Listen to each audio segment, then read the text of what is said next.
नरसम अधिकारिणी है नारी, वो भी जीने की अधिकारी। कुछ उसके भी अपने सपने, क्यों रौंदे उन्हें उसके अपने। आप सभी को महिला दिवस की हार्दिक शुभकामनाएं। सबसे पहले तो आपको बताते हैं कि अंतर्राष्ट्रीय महिला दिवस की शुरुआत कब और कैसे हुई। अंतर्राष्ट्रीय महिला दिवस का आयोजन एक श्रम आंदोलन था, जिसे संयुक्त राष्ट्र ने सालाना आयोजन के तौर पर स्वीकृति दी। इस आयोजन की शुरुआत का बीज 1908 में तब पड़ा, जब न्यूयॉर्क शहर में 15,000 महिलाओं ने काम के घंटे कम करने, बेहतर वेतन और वोट देने की मांग के साथ विरोध प्रदर्शन निकाला था। यूं तो महिला दिवस मनाते हुए 100 साल से भी ज्यादा समय हो गया, लेकिन समाज की कुरीतियों ने आज भी महिलाओं के पैरों में जंजीर डाल रखी है। आइए इस महिला दिवस पर आपको मिलाते हैं एक ऐसी शख्सियत से जिसने विदेशों में भी समाज सेवा करके भारत का नाम रोशन किया। ये हैं सुनैना प्रकाश, जो पेशे से तो सुप्रीम कोर्ट में वकील हैं, लेकिन समाज की सेवा करने में बढ़ चढ़ कर हिस्सा लेती हैं। सुनैना प्रकाश वैसे तो अनेकों उपाधियों से नवाजी जा चुकी हैं, लेकिन विश्व स्तर पर समाज सेवा करने पर रूह फरिश्ता और शांति दूत की उपाधि से भी सम्मानित किया गया। महिला दिवस को लेकर हमारे संवाददाता लोकेश टंडन ने खास बातचीत की सुनैना प्रकाश से। दुनिया भर में आज अंतर्राष्ट्रीय महिला दिवस मनाया जा रहा है और मेरठ में आज ऐसी महिला से हम आपको मिलाएंगे जिसने पूरे दुनिया भर में अपनी समाज सेवा से भारत का नाम रोशन कर दिया है। सुनैना प्रकाश मेरे साथ हैं, जिनको रूह फरिश्ता उपाधि से भी नवाजा गया है। सुनैना जी, आपका स्वागत है बहुत बहुत। Thank you. सुनैना जी, ये बताएं कि आज महिला दिवस है और 8 मार्च को सभी महिला दिवस मनाते हैं, अंतर्राष्ट्रीय महिला दिवस, तो क्या एक ही दिन मनाना चाहिए इसको? मैं बिल्कुल यही बात कहना चाह रही हूँ कि ये 110th 1911 में ये पहला हुआ था, सो दिस इज़ 110। तो आई थिंक एक दिन नहीं, सारे दिन हमारे हैं। आप दिन की शुरुआत करते हैं तो सबसे पहले आप किसको देखते हैं? घर में अपनी माँ को, वाइफ को, बेटी को या बहन को। सो आई थिंक, और उसके लिए हमें किसी की ज़रूरत नहीं है, हमें खुद अपनी पीठ थपथपानी चाहिए और सेलिब्रेट करना चाहिए कि हम महिला शक्ति हैं और सचमुच में हमारे देश में तो भारत भी माता है। सो या एक दिन 8 मार्च की अगर मैं बात करूं तो 8 मार्च को तमाम कार्यक्रम होते हैं, सब लोग माताओं का सम्मान करते हैं, महिलाओं का सम्मान करते हैं, लेकिन उसके बाद धीरे धीरे वो सब लोग भूल जाते हैं। अभी कई तरह के आपने केस भी सुनोगे, कई कुप्रथाएं भी आपने अभी भी जो हमारे देश में चल रही हैं, उससे कहीं ना कहीं जो महिला हैं उनका उत्पीड़न हो रहा है। तो क्या कहेंगे आप उसके बारे में? इसमें मैं ये कहूँगी कि महिलाओं को ही एक्चुअली अपने आप को सशक्त समझना होगा, क्योंकि पुरुष प्रधान समाज यदि है तो वो महिलाओं की वजह से है।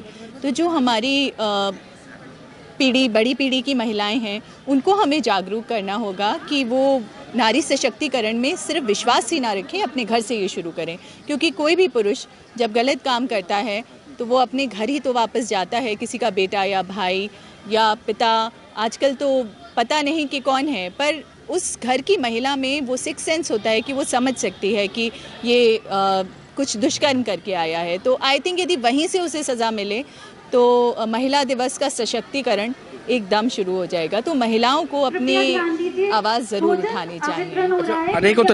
अनेकों प्रतिभाएं हैं महिलाओं के रूप में हमारे यहाँ पर जो आगे बढ़ रही हैं, लेकिन कहीं ना कहीं उनको पुरुष रोक देते हैं, उनके परिवार के लोग उनको रोक देते हैं, उनके गाँव के लोग उनको रोक देते हैं, लेकिन आगे नहीं बढ़ने जाना चाहते। उनके लिए आप क्या कहेंगे?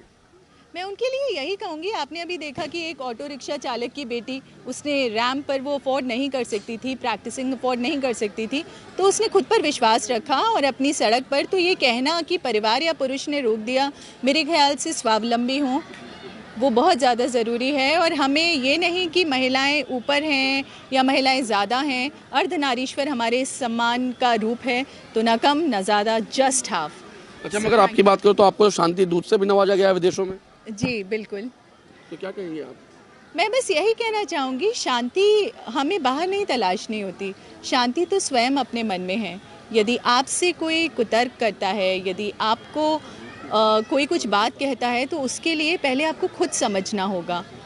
तो बेहतर है कि आप आईना देखें और ख़ुद को समझाएं कि आप सामने वाले को किस रूप में देख सकते हैं। हर किसी के अंदर कुछ ना कुछ अच्छाई होती है, उसकी अच्छाई को पकड़ें और आगे बढ़ें। और मैं चाहूँगी कि प्लीज़ आप फादर बिशप हमारे जो हैं, आज जो इन्होंने कार्यक्रम किया है, ये कार्यक्रम इतना अच्छा है कि इसमें सारे धर्म से आप देखेंगे, यहाँ पर हमारी मुस्लिम बहनें, क्रिश्चियन बहनें, सब समाज से यहाँ पर हैं। तो इस तरह का सशक्तिकरण, जब मैं आई तो मेरा टीके से स्वागत किया गया, तो सामाजिक समरसता, national harmony. So I think bishop should say something about. Father, क्या कहेंगे आप, महिला जो दिवस है, जो अंतर्राष्ट्रीय महिला दिवस है, पहले उसके बारे में बताइए, जो लोग नहीं जानते उनको क्या करना चाहिए।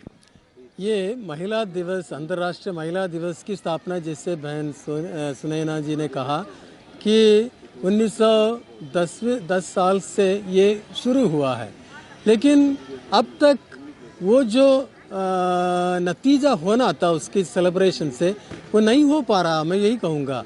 लेकिन अब थोड़ी बहुत चेतना लोगों के मन में आ चुकी है। लेकिन जैसे ये हर साल हम लोग यहाँ मेरठ सेवा समाज के द्वारा संचालित ये अंतर्राष्ट्रीय महिला समाज दिवस मनाते हैं, लेकिन इस बार जो बहन सुनैना जी, जैसे मैंने उनसे कहा आपको इसमें मुख्य अतिथि के रूप में आना है, तो उन्होंने उसे बड़ी खुशी से स्वीकार किया। वो आए और अपना वो सुंदर सा संदेश दिया, और उन्होंने ये कहा ये एक दिवस की बात नहीं है, हर दिन हर नारी को, हर स्त्री को, हर बहन को, हर माता को, हर बहन को अपने आप में संतुष्ट होकर, आत्मनिर्भरता बनकर अपने आप को आगे ले जाने के लिए कोशिश करना, क्योंकि उनके अंदर वो क्षमता है, उस क्षमता को आगे लाना है। वो उन्होंने ये संदेश सबों को दिया है, मैं उसमें सहमत हूँ, मैं उनको धन्यवाद देता हूँ।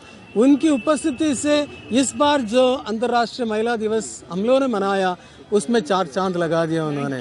Thank you so much. Father, एक चीज़ मैं आपसे जानना चाह रहा हूँ, आज आपने बताया कि 1910 में तो 100 साल से भी ज़्यादा हो चुके हैं, लेकिन उसके बावजूद भी आज भी हमारी देश की माताएं बहनें कुप्रथाओं से जूझ रही है। क्योंकि ये एक तरह से एक कुछ रूढ़िवादी परंपरा हमारे अंदर एकदम घर कर गया है, जैसे पेट्रियार्कल सिस्टम जो चालू किया है, जिससे हर बच्चे के, हर लोगों के मन में ये भरा जा रहा है कि ये पुरुष उच्च श्रेणी में है, नारी हमेशा दूसरी श्रेणी में है। इस बात को फैलाया जा रहा है। ये जो कार्यक्रम उन्होंने प्रस्तुत किया, उसमें भी उन्होंने उसको व्यक्त किया है, लेकिन उस सोच को बदलना है, उस नज़रिया को बदलना है। और इसमें बिल्कुल। अच्छा, बिल्कुल, आप कुछ पहले मैं आपसे थोड़ा पूछना चाह रहा हूँ, जिस तरीके से लगातार भाई 100 साल से ऊपर हो गए, लेकिन आज भी कुप्रथाओं के शिकार हैं महिलाएं, और उनको आगे नहीं बढ़ने दिया जा रहा, तो ऐसे लोगों के लिए आप क्या संदेश देना चाहेंगी? मैं आपको बताऊं कि भारत का जो समाज है वो शुरू से ही बड़ा स्वावलंबी है। यदि आप बात करें तो हमारे यहाँ स्वयंवर होता है, स्वयं वधू नहीं होती थी। ये मैं आपको प्राचीन काल की बात बता रही हूँ। मतलब महिला को इतनी छूट थी कि उसको पूरा अधिकार था अपना वर चुनने का। परंतु वही है कि प्रथाएं समय के साथ, लोगों की सकुचित सोच के साथ वो कुप्रथाओं में बदल गई। पर्दा इसलिए था कि मुगलों का शासन था, तो हम अपनी अस्मिता को बचाना चाहते थे, पर उन सब में विकृतियाँ आ गईं। तो मैं वही इस बात को कहूँगी कि उन कुरीतियों और विकृतियों को स्वयं नारी को चेतन होना होगा।